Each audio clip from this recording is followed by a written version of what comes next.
Okay. So it must be her. Somebody is bombarding me. Yeah, it's probably her. Someone is sending me text that she doesn't have a smartphone.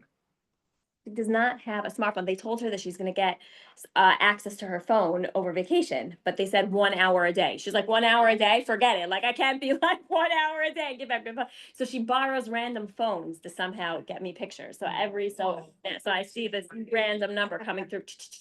Tons of pictures. Yes. Okay, so here we are, post Passover. I was thinking there's a song that I grew up with. It was called the Here Comes Pesach Blues. It was like it was like a funny song. It was like a spoof off of a secular song. But I was actually thinking, I got the post Passover blues. Like I cry so hard when Passover ends. I literally, my kids are like, "What is wrong?" I'm like, "Pesach's over." It's for me very, very, very hard for me to exit out of the Passover bubble. Um, and I think one of the things that I was really thinking about, and we'll transition beautifully into our topic now, but that is just that because we believe so strongly, maybe different than any other religion, that anytime we're celebrating a holiday, it's not just, oh, we're celebrating a holiday. I was walking around the park in New Jersey this Sunday, and it was Easter, right? Easter was this Right. yeah. So we saw all the people dressed up, and we were like, oh, it's today Easter, and I was just thinking about Easter, and like it's nice. They celebrate it. They do the little egg hunts, and it's cute. But the difference between the Jewish holidays and the non-Jewish holidays is that it's not like we just celebrate it. Like we don't like just do the thing. It's actually that in reality, it's one holiday. It's one holiday from the beginning of time that just still exists. Just happens to be, we hop back on, kind of like the train ride comes around again and we jump back on. So I was thinking about why is it that I really feel this like sadness after we leave, because Pesach brings so much energy and infusion just in existence of that week of just what the space and time holds. And specifically, we know that when we're referring to the holiday, we're referring to it as Zman Cherusenu. It's a time of our freedom. And I just was thinking so much about this idea of freedom. So what's very, very interesting, and I don't know if anybody had any specific moments or any Passover highlight, whatever. Sometimes it's just like even a walk around the block on Passover. You're just outside and you have like a certain epiphany and you think, oh my gosh, like this was my Passover moment, for those of us who journal, Nancy. But you kind of like go back to that moment and you think about that becomes like what your Passover stood for. So if anybody did have anything like that, I always like to hear. I would love to hear if anybody had any moments like that over Passover, any epiphanies or any feelings or anything like that before I move on. Anyone want to share? Well, we did, because we had the wedding the weekend before, my Yes. daughter was kind to do that. So I only had my immediate family, which is 9, there were supposed to be a couple more.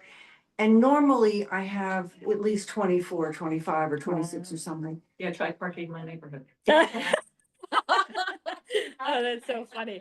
That's So, well, yeah, we have a bunch of Jews in the same area. that's so cute. But my son said to me afterwards, so I had my, the couple grandkids and then my kids and whatever. And my son said to me afterwards, it was really nice just having us for a change. Because we got to concentrate, and I always do we always do a kid-friendly thing with the singing of the frogs and all that stuff. And lots of toys and things like that around. But never do we get to, he said, we just he get to sat with his siblings and got to sing what they, without everybody else throwing in something. nice. So that was really nice. That's just beautiful. Thank you for sharing this. It's nice that he, That you recognized it. Yeah, for sure. How nice it was just to have the. Beautiful. Beautiful. I still made enough food for 30 people. We go Jewish mama. We need that. So I made this humongous brisket, right. Exactly. I didn't Oh my gosh. It helps. Anyone else want to share anything? Well, our dining was always eventful. And of course, we remember my mother-in-law, because she was always the one to grab all the onions and hand them. Does out. everybody know what you do? Hilarious, yes, yes. She could really. It's very startling if you never did to. I would imagine Yeah, we suddenly did- you're we being went to smacked. one too. Tell Gail what you do. We have spring onions and we. Large ketchup, spring and the onions. kids, that's the one point at the Seder besides the Manishtana that they really look forward to. It's really And funny. they try and grab more than one. The more you have, the heavier your bunch, the harder it hurts. And then they stuff it sometimes in the back. It's so funny. It's a riot. It is a riot. It's a You don't riot. expect it. But my mother-in-law, when she rested. No, No. definitely not Ashkenazi. So we're all. So you do it during Dayenu? Spring Yeah. onions. Oh, it's during Dayenu? I thought it was the plate. Around the table. What is this tradition from? What is that video somebody put Yeah, out? somebody did. It was- What is this custom from? You know, my sister does. I guess from the slaves in Egypt. We were slaves in Egypt. so- Oh. It's enough. It's enough. Yeah, I don't know. Spring So onion, interesting. spring onion, you know, the They're green. large, yeah. Yeah, and the bulb. It's really interesting. Really interesting. It is fun for kids. So one of the things, if you remember, one of the things that I had said in one of our classes leading up to Pesach is I said that the night of Pesach is actually one of the nights where you can attain tremendous, tremendous holiness. We spoke about the power of the matzah mindset, being able to have our inoculation of faith. But the thing about any time that you hear this line of like, oh, you could reach very lofty heights, there always has to be a follow-up statement. Because if you just have an experience, if you just go through anything in life and it's so wonderful and so beautiful and so inspirational and so over the top, and there's no follow-up step, then what happens? You forget it. You forget it. For- You forget it, meaning it's beautiful, it's nice, it's wonderful, but it's not, you don't really, you can forget it. And B, you don't really have anything to continue the feeling because it was the feeling. And then very slowly the feeling starts to leave. We all know this in every circumstance, whether it's spirituality or even something, physical, even like a physical experience, right? So the beauty of the setup of the calendar year is that right after Passover starts, immediately, meaning the second night of Pesach, we immediately jump into the next time period on the calendar, which is called Sefirat HaOmer, the counting of the Omer.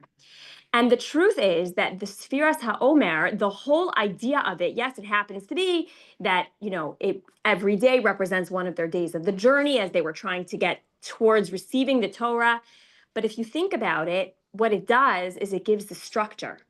It gives the format for you to take this exceptional time period that we were allowed to experience, to indulge ourselves in, where we know, we're going to discuss this, but we know the big thing that we were supposed to be experiencing was freedom, right?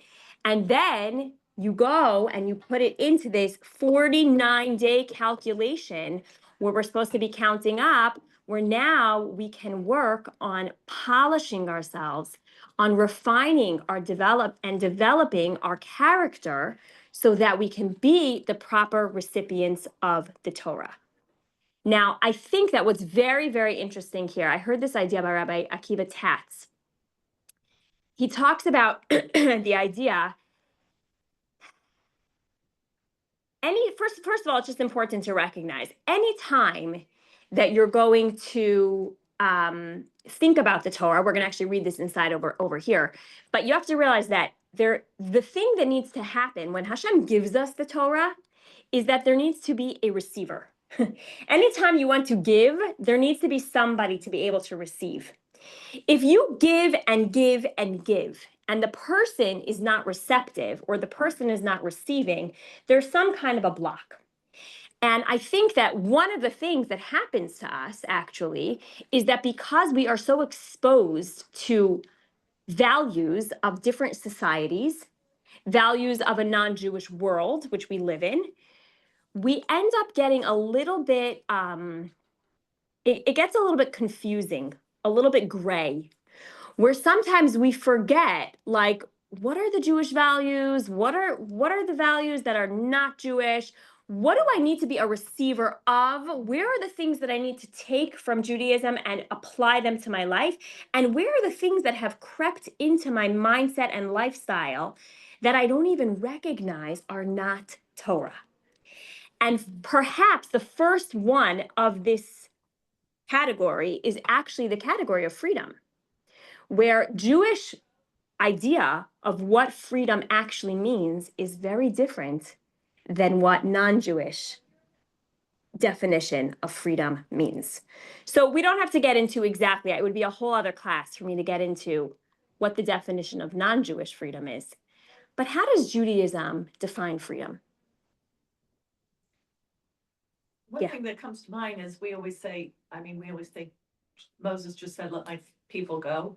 But he said, let my people go so that we can worship our own God. Okay, good. So that's always the first thing that we have to recognize, right? That it's never freedom from, it's always freedom to. It's always freedom. It's only freedom if we attach it to something with higher purpose. Because otherwise, is that even freedom, right? If a person is running around free and is completely has no higher purpose or meaning or guidelines or guidance, and there's nothing that's actually grounding him in his actions, is that really considered freedom? So according to the Torah, no. Right? According to the Torah, and this is very much in the idea in Viktor Frankl's book, he actually puts it so well. But the idea that when we have the meaning, when we have the purpose to what's going on, that is actually what gives the biggest sense of freedom. You can have a person who's trapped behind jail bars, but when they know, when they have a purpose, that is what allows them to keep going. Okay, what else? Anything else in Judaism that we know about freedom? Anything else that comes to mind? You have the choice of freedom in your. Okay, very good. That's the second big thing, which we've mentioned multiple times in this class. What's her name? Your friend? Edith Eger, Yeah. my friend. Amazing. Exactly. And that is the idea, like we say in Parshat Devarim, where it says, Uvacharta b'chayim, that in the Torah, it tells us that what is really considered freedom, that you have the choice to either choose death or life. They're both going to be put in front of you, but the Torah actually dictates what are you supposed to be choosing? Chayim. You're supposed to be choosing life, right? So it's really an additional piece. I wouldn't say like it's a totally separate piece than what Gail is saying, but it's an additional piece just to us for reminding us what is this whole idea. So we experience this freedom, which we discussed before Pesach, is supposed to really be a freedom of the mind, right? A freedom of the mind where we're all supposed to be going through some sort of freedom process that we're going through. But then if we don't connect it towards the next stage, towards counting of the Omer, then it's not really freedom because we feel free, but we're just loose dogs running around, right? I read a story. It's not written in Strive for Truth, but it actually is of Rabbi Eliyahu Dessler, who says that when he remembers a story from when he was a little boy. He did something wrong. I don't remember what he did. He broke a plate. That's what it was. He broke a plate.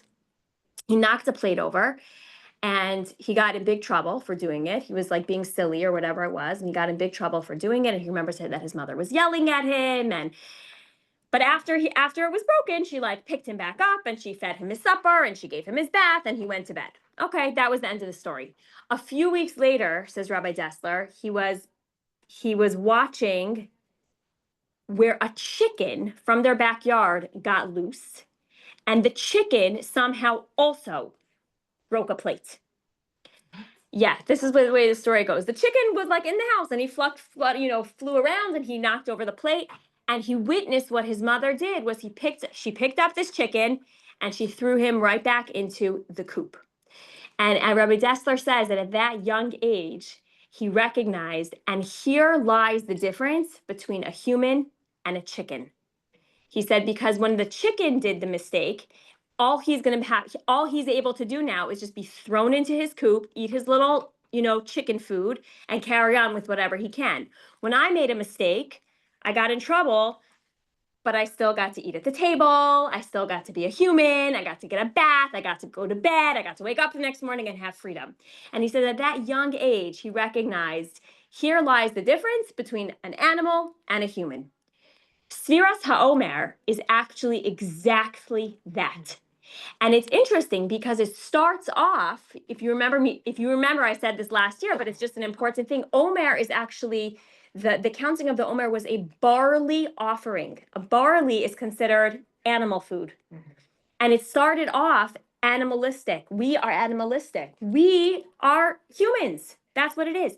But as we refine and as we grow and as we go up this ladder, we become, ultimately, it was a carbon, it was a sacrifice that became with wheat. It became man food. It became real food. And that is the analogy of kind of what is supposed to be happening during this time period. So we're not going to spend the class on Sfiras HaOmer. I think last year we did a huge segment on it, dancing through the Omer. We're not going to spend it on that, but what we are going to speak about is we're going to start a new chapter in Rabbi Dessler's book. Yeah. I'm confused. You're saying what, in that time, it was barley? Yes, that the Omer during that whole count, it was a barley offering. That was what it was. And ultimately, Shavuot, you build up what is the sacrifice that we bring? It's a sacrifice of wheat. The sacrifice changes. So every day of the 40. There were different, exactly. There were Omer offerings. Exactly. That's what it comes from. And it was all barley. Exactly. Okay, so this chapter that we're going to start in Rabbi Dessler's book is actually about Torah. And the piece that I said, I think it's just an interesting thing. I don't know, we can spend probably hours discussing it, and I would probably need to do a lot of preparation, because the truth is that my brain and my psyche is warped because of the world that we live in. And many times I find myself struggling. I will read something and I'll say to my husband, is this a Torah value, or is this a non-Torah value? I actually don't know. And like if Jamie was sitting here, she would say, but I thought you always say like everything stems from Torah. So yes and no, meaning a lot of the ideas, if they're true Torah values, you're going to hear a beautiful idea in a psychology book and you're going to say, that's brilliant. Oh, well, that stems from Torah. But is there anything that pops into your mind? Like, again, I said freedom. Is there anything that pops into your mind that's just so different between the Torah approach versus the world that we live in? Well, and I don't know that I really thought about it, but it was in Ruchi's book that you and I are reading. What is the name of her book? Soul Purpose. Yes. Okay. So it was pretty recent, in the past few days, I think. And she says that the idea of guilt is not a Jewish thing. She said, She calls it Jewish guilt, right? Because it's all Jewish guilt. Exactly. It's not. I mean, she says we can have regret where we decide to make a change because of something that we've done or something that's happened in the past. But guilt for the sake of feeling guilty is not a Jewish value. Beautiful. And she said that sometimes people they think, all of us, myself included, that feeling guilty is like the antidote to whatever you did, that I will just feel guilty. And that's how I'll resolve it, that I'll resolve that I'm not going to take action because I feel guilty. That's my action. But it's not a Jewish value. We're supposed to, the only one that can renew us is ourselves, she says. And it's just not. And somehow we've grabbed onto it. I don't know why, but that we're supposed to take action. Right. So it's Came to this country. I think that's when the Jewish guilt started. when we came to America. Maybe. Because they had outside influences. Well, that's the whole. That's everything. Everything in the exile, though. Once you enter into the exile world. Post-Holocaust also. Good. You're right. It's died bad, and that's why that happened to me. There's a lot of that. So we've always had that though. We've Mhm. always had Yeah. things happen to us. You're right. That's true. But I We're think it is experiencing it now, so, but I love what you said. Right. It was really, I thought that was really beautiful and a perfect example of what Deborah was saying about you think something's like a Jewish thing. No, it's not, that's what we're all doing here, is to take any, like, in a way, regret or anything we want to improve. And we're taking action by. Right, It's meaning your class. guilt with action. Guilt, if you have the action step, that's Correct. the Jewish thing. But just Correct. guilt for the sake of Correct. guilt. If it's handled properly and it propels you forward. Beautiful. Properly. Beautiful. Yeah. Yeah. It's not exactly answering your question, but it's relevant and something I want to share. Yes. When we say it's not how is it different than like the Jewish world? There's a nuance there that when we say Jewish, we really mean spiritual, enlightened. We really mean Torah. Torah. Right. Because I have Jewish friends that it doesn't necessarily, they might not be spiritual, enlightened, Torah minded, and I don't feel the way I feel when I come to class. Right. And I started to feel that more after it being like this hiatus we had, Oh, wow. in a negative way, where I was Mm. like, okay, that's not who I want to be spending my You start time with. craving, yeah. I really was like, this is just different. Wow. And it was So helpful because my interesting. husband was able to say, those people are just a totally different level than like Jamie and Devorah. Like you are just not with your people right now. Don't let them bring you down. They can still be your friends. They can still be your friends. Yeah, They're not, they can, two things can be true at the yeah, same time. that's true. You're your friends, they Yeah. care about you, you Mhm. care about them, but it just is, and they're Jewish, so they're Yeah. not bad human beings, they're just a different level of this, like they wouldn't be the people to come to class, do you know what I They mean? Right. might eventually though, like if they see you, Fair enough, yeah, fair yeah. enough. If they see you're a different vibe coming from you, I remember Yeah. like I studied this with Drew like years ago. Cause when you discover something special like this, like sometimes you Yeah. just want to tell everybody and Yeah. that's Yeah. So a lot of Jews don't want to connect with their Judaism. the way they do. Right. They, So yeah, I right, mean, I depends have on the plenty of person. Jewish friends Yes. who are Jewish, and they don't, and they might go to synagogue every now and then. Right. They might do sisterhood things and things like that, but they Sure. don't want to connect. They on a don't want spiritual to. It's level interesting, necessarily. yeah. To me, we're talking about like of self-awareness, You're of right, being a better that's true. person, of like dealing with what's going on inside that Right. is about Torah, like you Yeah. can't really, I don't think, like to me, you're not really Torah minded, Torah guided, if you're not, there isn't some level of introspection of how to. Right. Yes.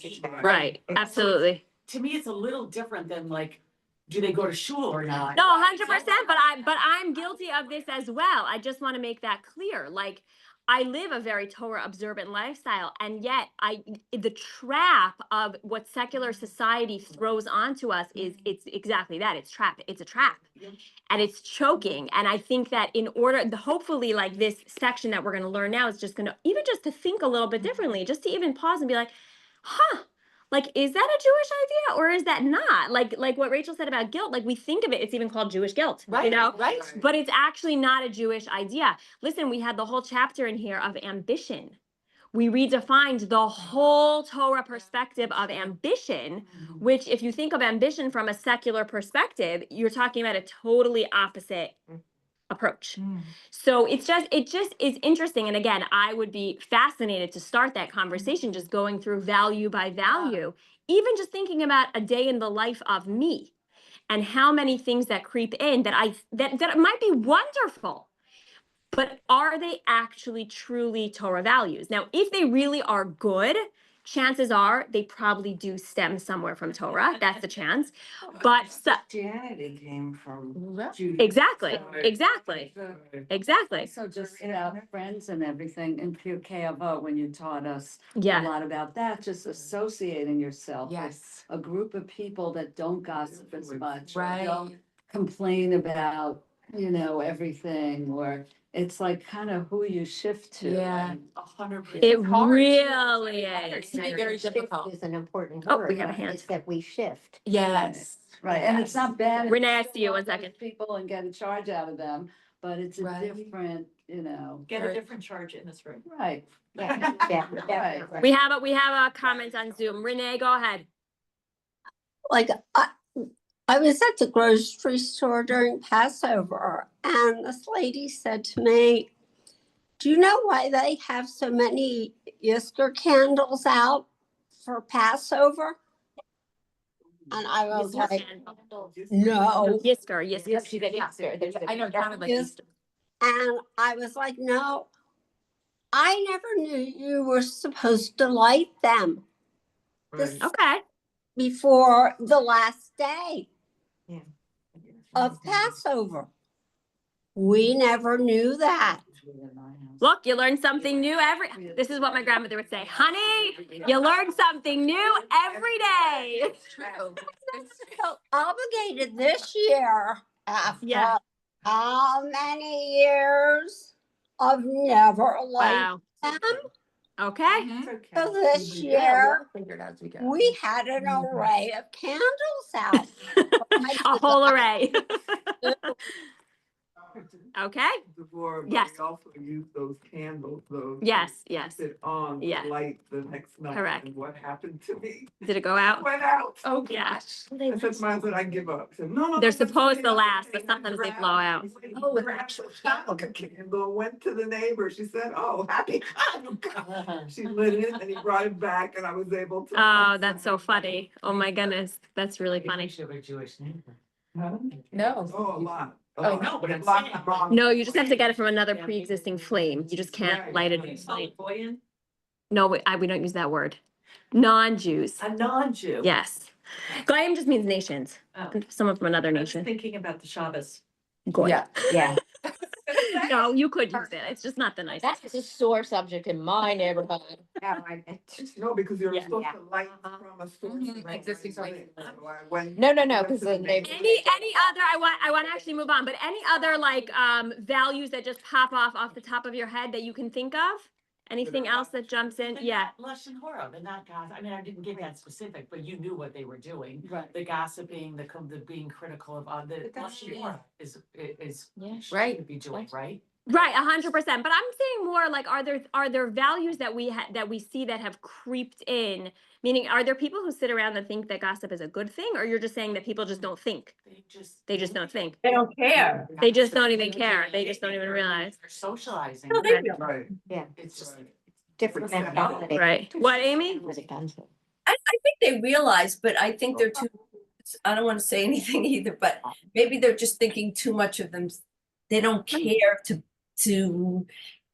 be maybe a better, I'm not one to judge, but they don't care about other people Right. hurting. Right. That's really making a generalization. I don't know how to put it. Yeah, I mean, But when listen, I- we're all guilty of it, right? We all, I think that we Definitely. all at some point gossip. We all do. Yeah. Absolutely. And I was Um, gonna, oh, sorry. Yeah, go ahead. I was just gonna say, when I thinking of anything during the day, and I think I've mentioned this before in terms of it being good or bad, it always, for me, it's not even a gray area, stems from being Jewish and thinking about Jewish values. I don't That's know. beautiful. That's It's beautiful. not I'll tell you like a a- big one that actually just popped into my mind. I could have, really would have been fun to like make a whole list. But when I teach new brides, sexuality is a huge one that has been completely warped because of secular society. The Right. Torah perspective of sexuality and of intimacy, people are like, are we talking about the same, like, are we talking about the same act? Like, or is this the same thing? Because it is so warped from what society deems, right? Yeah.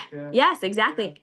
In general, modesty is something that like it talks about, the Torah actually tells us, "V'hatznei alechas im Hashem Elokecha," you should walk modestly with Hashem your God.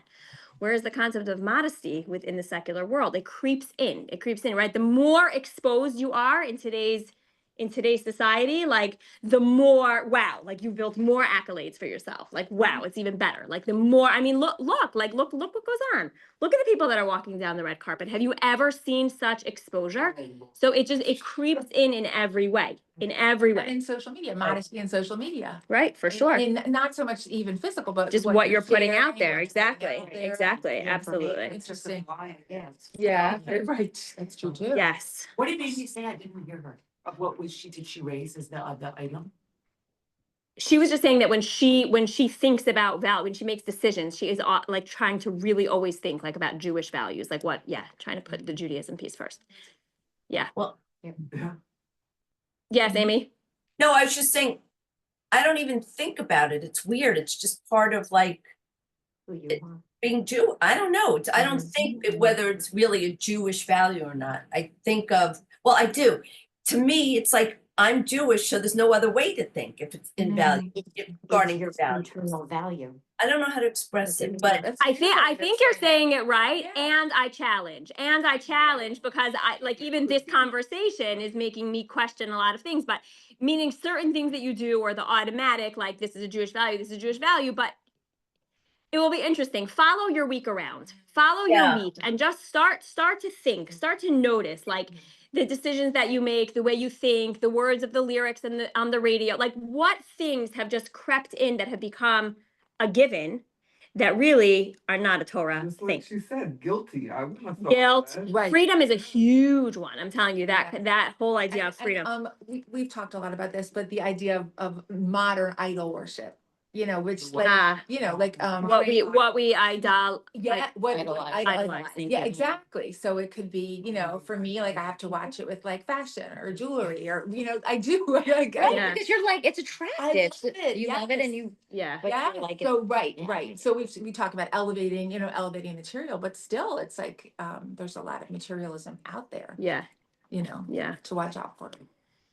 So it's a very interesting thing. So let's open up now and just see.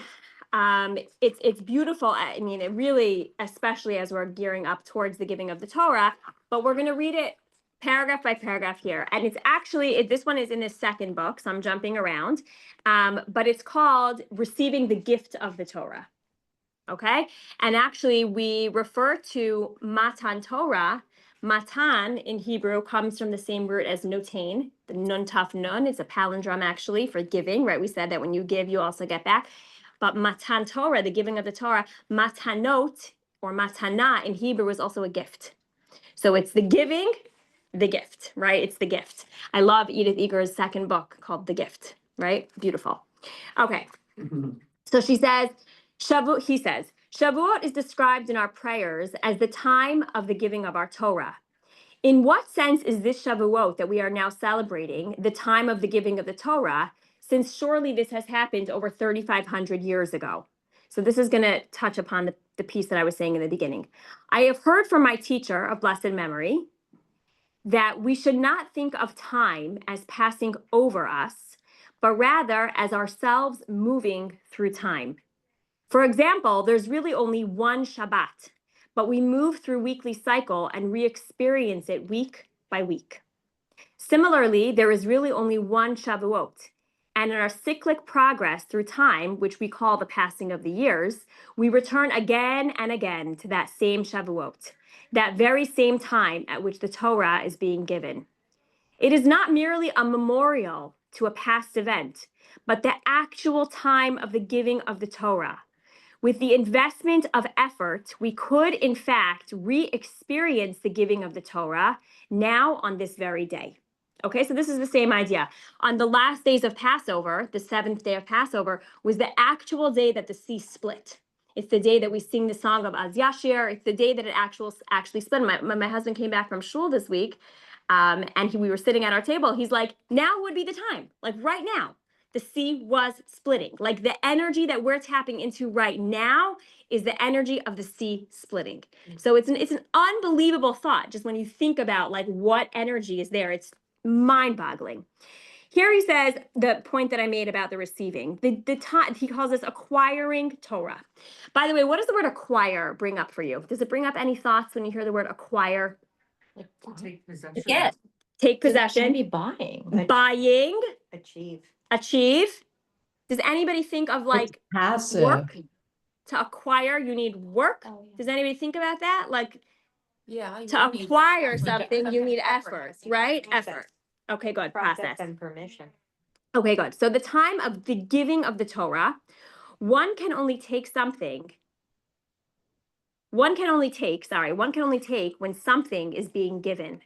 One can only buy when there is a store offering goods for sale. But even when there's a store, you still need money. If you have money, you still have to go into the store, and when you enter, you still have to buy.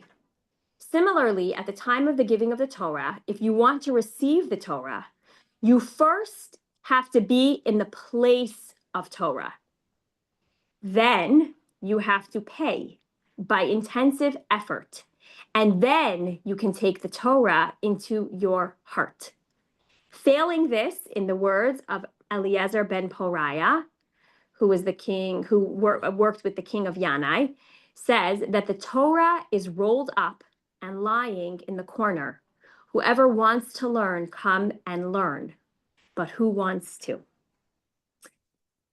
So first, in this introduction, I think he makes two very important points.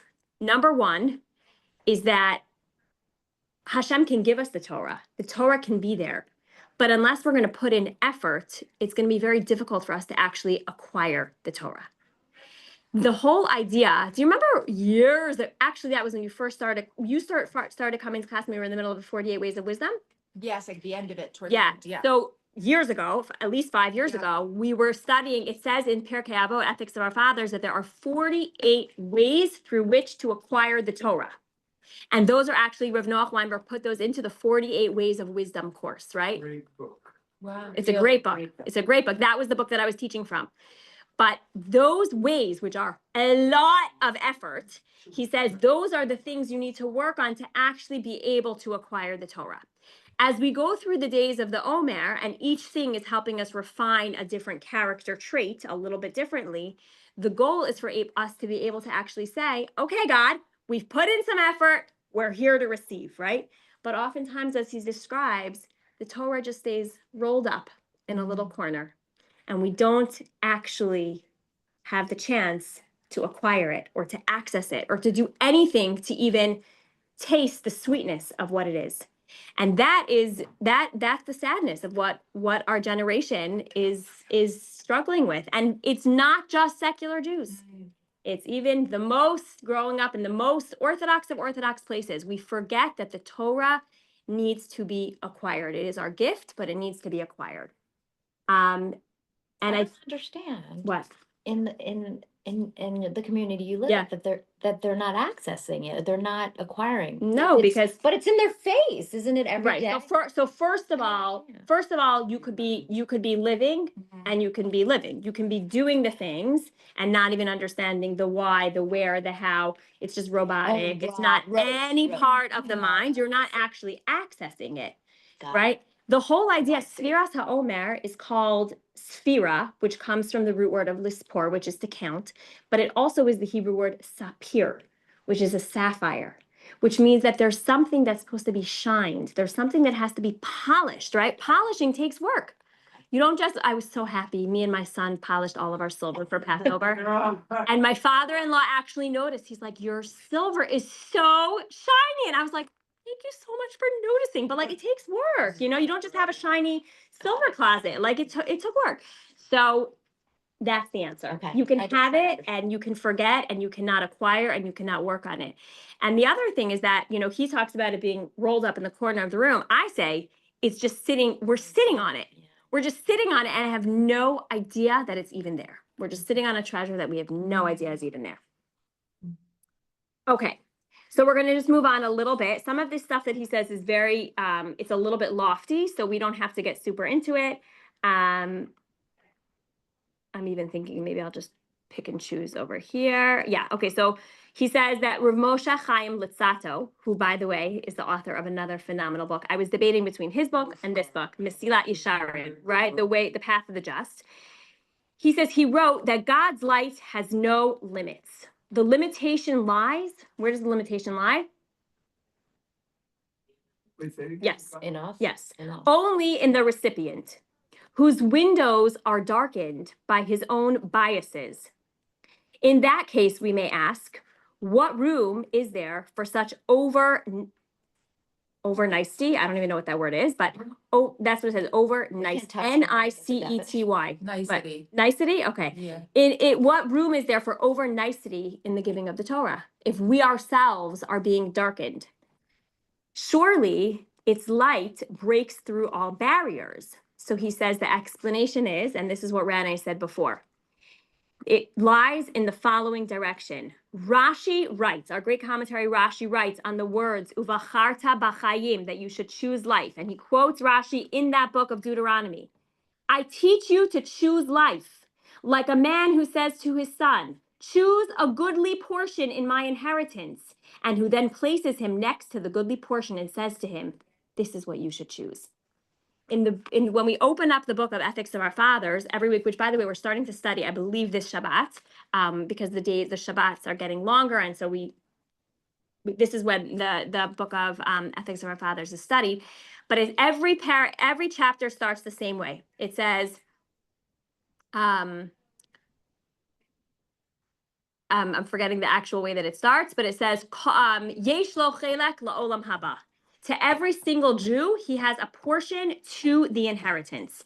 And it goes through exactly this idea that God is literally saying, you want to choose? It's right here. All you have to do, I'm showing you what to choose. Just actually make that choice. Okay, should we stop here or should we start another paragraph? It's exactly 11:30. One more paragraph. One more paragraph? Okay. You need to make up for the last. Okay.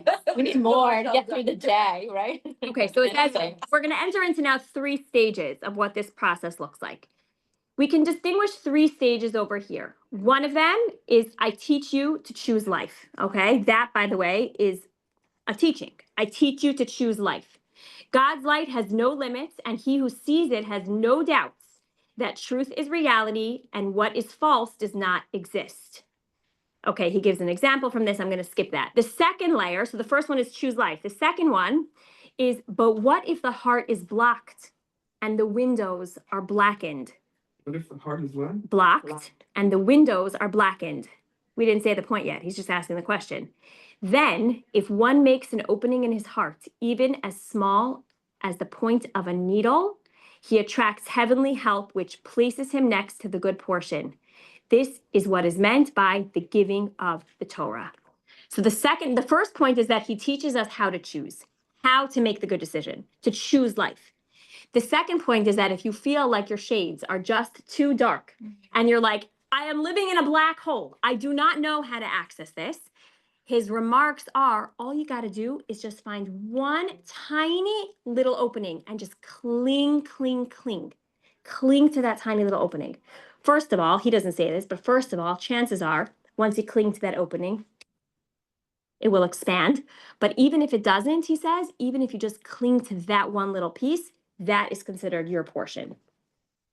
And the next thing he says is that even after all of Israel has been taken by the hand and been made to stand by this goodly portion, the Torah has already been given. There is still a risk that the person will not recognize what he has been shown. His heart is still too dark. But if his actions are acceptable, that is, he tries to learn Torah and he tries to learn Musar, he may gain additional help from on high, from God. And God will say to him, by means of the Torah, choose this. This is the gift of Torah to each individual. After all this, so that, do you understand the third level? The third level is it's a nuance above the open up the tiny opening. He's saying if you just try to study, that studying will open up chariots. So the first one is cling to one thing. The second one is just saying study just for the sake of studying and something will happen. Like fake it till you make it. A bit, exactly. After all of this, he still has to actively accept the Torah. That is, to arouse his emotions and bring the Torah into his heart. Torah given but not accepted is as good as not given. That's such a sad line. The result is the same. We have not got it. The unfortunate fact is that God gives the Torah to each one of us every day. But by our own stupidity, we give it back to him as if to say, I don't want it. With our own hands, we deprive ourselves of our giving of the Torah. So we'll pick up with this from next week, but they're actually in the morning prayer that we say, we talk about how every single day God gives the Torah. So if we're talking about Shavuot, when we receive the Torah, that was when we became the Jewish nation, right? We know that on Rosh Hashanah, we go through a day of judgment. Humanity was born. On Passover, we go through a national, we become a nation. And when we get to that 50th day, that's when we actually become the recipients of the Torah. So that holds in terms of that time, that same time every single year at that time. But, and, there also is the concept of the Torah being given to us every single day. And every single day, we opt to choose in. Every single day, we can choose to say, Baruch atah Hashem hanosein, right? Hashem, you are the giver of the Torah. And I'm going to choose to opt in. So this is why this holiday, around this holiday, is so many stories of conversion and people who have chosen to opt in. Because really, each of us, just because we were born Jewish, there are many people who are born Jewish and who have still not opted in. And then there are those who convert and they choose to opt in.